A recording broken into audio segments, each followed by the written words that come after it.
আপোনাৰ ওজন বহুত বেছি, ওজন কমাব বিচাৰি আছে, আপুনি বহুত কমকৈ খাইছে, তথাপিও আপোনাৰ ওজন কমা নাই।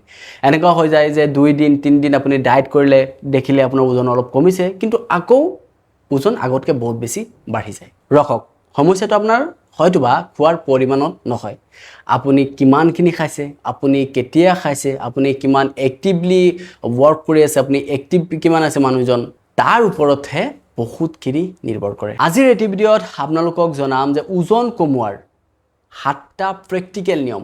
আৰু 7 নম্বৰ নিয়মটো কি হয়, বহুতেও জানি শুনি ইগনোৰ কৰে। ভাত একেবাৰে বন্ধ কৰিব লাগিব নেকি? প্ৰথমটো ভুল ইয়াতে। ওজন কমোৱাৰ কাৰণে ভাত একেবাৰে যে বন্ধ কৰিব লাগে সেইটো কিন্তু একদম মুঠেও নহয়।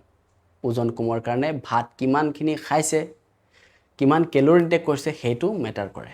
আপোনাৰ থাল, আপোনাৰ প্লেটখন কেনেকৈ সজাব, খোৱাৰ প্লেট যোনটো আছে 4টা ভাগ কৰিব ধৰি লওক। এক ভাগত কি দিলে শাক পাচলি দিলে, আৰু এটা ভাগত কি দিলে কণী, মাছ, মাংস তেনেকুৱা বস্তু আপুনি দিলে, আৰু এটা ভাগত কি দিব চালাড দিব। 3টা ভাগ হৈ গ'ল, আৰু এটা ভাগতহে মাত্ৰ ভাত ল'ব। আমাৰ কি হয় যে বহুতেই ভাত খাই বেছি ভাল পায়, মানে ভাত বহুত বেছি লয়, তৰকাৰী অলপ কমকৈ ল'ব। সেইটো নহয়, 4টা ভাগত ধুনীয়াকৈ কৈছোঁ এনেকৈ ভাগ কৰি ল'ব। যদি এনেকৈ ভাগ কৰে কি হ'ব, প্ৰটিন ইনটেকটো বাঢ়ি যাব, আৰু আপোনাৰ যোনটো কাৰ্বহাইড্ৰেট ইনটেক সেইটো কমি যাব। প্ৰটিন ওজন কমোৱাত কিয় বেছি গুৰুত্বপূৰ্ণ?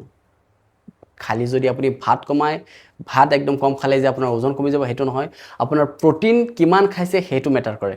প্ৰটিন বেছি খালে কি হ'ব, পেটটো অলপ ভৰি ভৰি থাকিব যেনেকুৱা লাগিব, আৰু আপোনাৰ মাচুল লছ নহয়।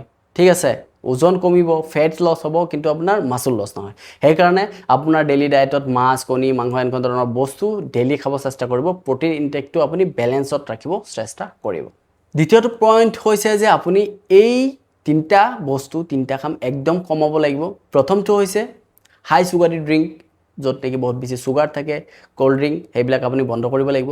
নাম্বাৰ 2, অতিৰিক্ত মিঠা, য'ত নেকি হোৱাইট চুগাৰ দি বনোৱা হয়, অতিৰিক্ত মিঠা জাতীয় বস্তু, সেইবিলাক আপুনি এভইড কৰিব লাগিব, একদমেই খাব নালাগে। আৰু 3 নম্বৰটো হৈছে ডিপ ফ্ৰাই ফাষ্ট ফুড, বহুত তেলজাতীয় বস্তু আপুনি একদমেই এভইড কৰিব লাগিব। কাৰণ কি হয়, বহুত সময় আমি বেছি খাইছোঁ বুলি এইটো আমাৰ ভাৱনাটো নাহে। আমি যে স্নেক খাইছোঁ, আমি যে ক'ল্ড ড্ৰিংক খাইছোঁ, এইবিলাকত কিন্তু বহুত বেছি কেলৰি সোমাই থাকে। চতুৰ্থ নম্বৰ হ'ল এক্সাৰচাইজ মানে জিম নেকি? আপুনি যদি জিম যাব নোৱাৰিছে চিন্তা নকৰিব, আপুনি ৱাকিং ষ্টাৰ্ট কৰকচোন। প্ৰথমে 20 মিনিট 30 মিনিট এনেকৈ ষ্টাৰ্ট কৰক, লাহে লাহে লাহে লাহে লাহে আপুনি অলপ টাইম বঢ়াই ল'ব। এইটো কৰিলেও কিন্তু বহুত বেছি কেলৰি আপুনি বাৰ্ণ কৰিব পাৰিব, আৰু কেলৰি বাৰ্ণ কৰিলে আপোনাৰ ফেট লছ 100% নিশ্চিত। কিন্তু আৰু এটা কথা মনত ৰাখিব, ওজন কমোৱাৰ ক্ষেত্ৰত অনলি কেলৰিয়ে নহয়, আপোনাক নিজকে এক্টিভ ৰখাটো বহুত বেছি প্ৰয়োজনীয়। 5 নম্বৰ পইণ্ট, এইটো হয়তোবা বহুতেই নাজানে। আপুনি এক্সাৰচাইজ কৰি আছে, ভাত কমকৈ খাই আছে, কেলৰি ডেফিচিট কৰি আছে, কিন্তু আপোনাৰ ওজন কমা নাই। এইটো হ'ব পাৰে আপোনাৰ টোপনি। যদি আপুনি ভালকৈ টোপনি নামাৰিলে কি হ'ব, বডি ৰিকভাৰ হ'ব নোৱাৰিব। বডি যদি ভালকৈ ৰিকভাৰ হ'ব নোৱাৰে, তেতিয়াহ'লে আপোনাৰ ওজন মানে কমোৱাত বহুত বেছি কঠিন হৈ পৰিব। সেইকাৰণে আপুনি দৈনিক 7ৰ পৰা 8ৰ পৰা 9 ঘণ্টা টোপনি যাব চেষ্টা কৰিব। 6 নম্বৰ, প্ৰতিদিনেই ওজন মাপিব লাগে নেকি? চাওক, প্ৰতিদিন ওজন মাপিলেই, ধৰি লওক আজি ওজন মাপিছে, কালি মাপিছে, কেতিয়াবা অলপ কম হ'ব পাৰে, কেতিয়াবা বেছি হ'ব পাৰে। কম হ'লে এনেকুৱা নহয় যে আপুনি একদমেই 1-2 দিনতে ফেট লছ কৰি পেলাইছে, এইটো নহয়। আপুনি খাদ্য কিমান খাইছে, পানী কিমান খাইছে, তাৰ ওপৰতো ওজন আহিব পাৰে। সেইকাৰণে ওজন যদি মাপিব লাগে, আপুনি সপ্তাহত ওজন মাপক। প্ৰত্যেক সপ্তাহত আপোনাৰ ওজন ৱেইট চেক কৰক, কিমানখিনি আপুনি ৰিডিউচ কৰিব পাৰিছে। কাৰণ ৰিডিউচ কৰিব পাৰিছে নাই সেইটো মাপাটো বহুত বেছি দৰকাৰ আপোনাৰ চেল্ফ ছেটিছফেকশ্যনৰ কাৰণে।